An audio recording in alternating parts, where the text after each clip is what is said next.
Hello everyone, welcome back to the channel. In today's video, I'm going to show you how to dispute a debit order on Capitec bank application.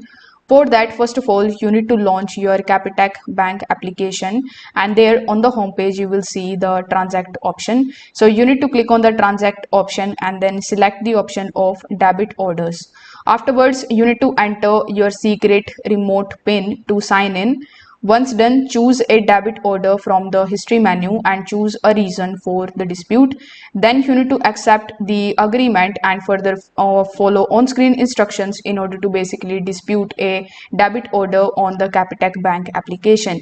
If this method doesn't work for you, you can just come on capitecbank.co.za, and over here you can basically sign in into your account. Afterwards, you will see the help center option here or the contact us option here. So simply click on the contact us option, and over here you can either fill out a form or you can directly contact to them on these given numbers. You can even WhatsApp them on this given number, and if you want to make the dispute internationally, you can contact them on this international number.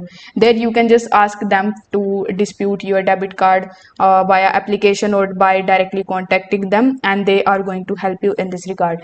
If this video helped you out, consider subscribing to the channel and liking the video. Thanks for watching.